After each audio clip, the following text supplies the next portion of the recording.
Did you know that the spookiest night of the year has a dark history that goes far beyond ghosts and goblins?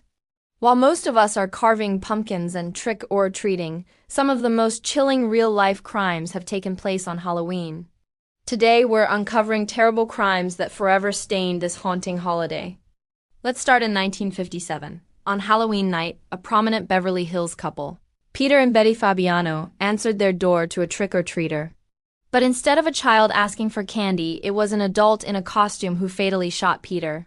The investigation revealed a shocking love triangle, where a woman named Joan Rabel had manipulated her lover, Golding Pincus, into committing the crime so she could be with Betty.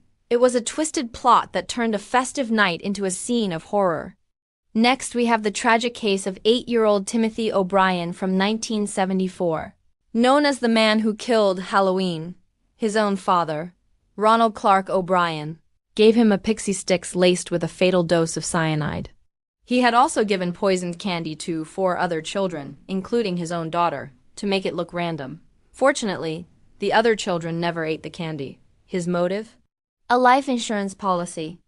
He was later convicted and executed for this unimaginable act of cruelty, which sparked widespread panic about tampered Halloween treats. In 1982, in a quiet suburb of Chicago, a series of poisonings sent shockwaves across the nation. 7 people died after taking Tylenol capsules that had been laced with cyanide. The perpetrator had bought the bottles, tampered with them, and then returned them to store shelves. This crime happened just before Halloween, causing mass hysteria and leading to the creation of tamper-proof packaging we see on products today. The killer was never caught, leaving a terrifying mystery that still haunts us. Let's jump to Halloween 1981 in New York City. The bodies of a young couple, Ronald Sisman and Elizabeth Platzman, were discovered in their Chelsea apartment. They had been brutally attacked in what police believed was a drug-related crime. A prison informant later claimed that one of the Son of Sam cult members was involved. But this lead never resulted in an arrest. The case remains unsolved, a brutal and enigmatic crime shrouded in the darkness of Halloween night. On Halloween 1992, Yoshihiro Hattori, a 16-year-old Japanese exchange student, was looking for a Halloween party in Baton Rouge, Louisiana. He and his host brother mistakenly went to the wrong house. When the homeowner, Rodney Pears, saw Yoshihiro approaching, he shouted, "Freeze!"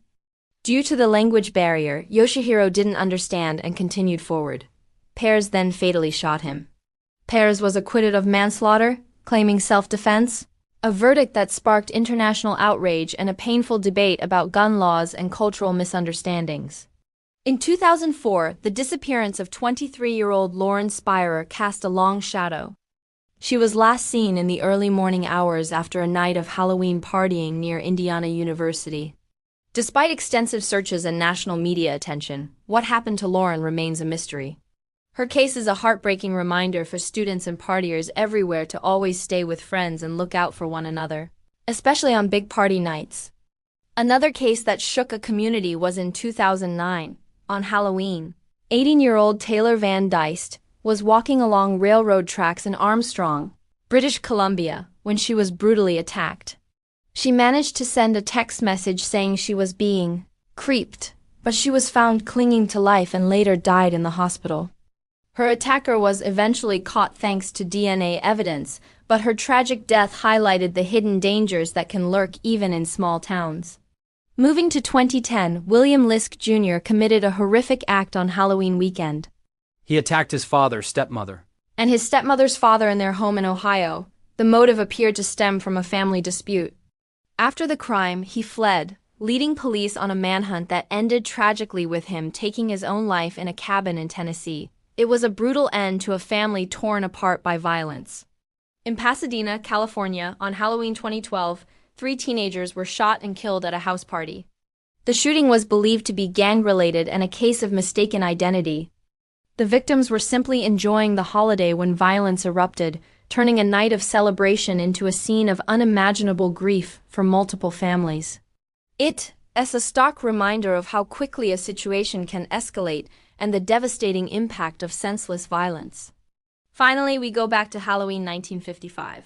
On this night, 6-year-old William precociously disappeared while trick-or-treating in his neighborhood in Queens, New York. It was a time when children roamed freely on Halloween, and his vanishing act without a trace terrified parents across the city. Despite one of the largest missing persons searches in NYPD history at the time, no sign of William was ever found. His case remains one of the oldest unsolved child abductions in the country, a ghost story that is tragically real. These stories show us the real-life horrors that have unfortunately coincided with Halloween. They serve as a powerful reminder to always be aware of your surroundings and to keep each other safe. Thank you for watching. If you found this video informative, please give it a thumbs up, and don't forget to subscribe and hit that notification bell so you don't miss our next video. Stay safe out there.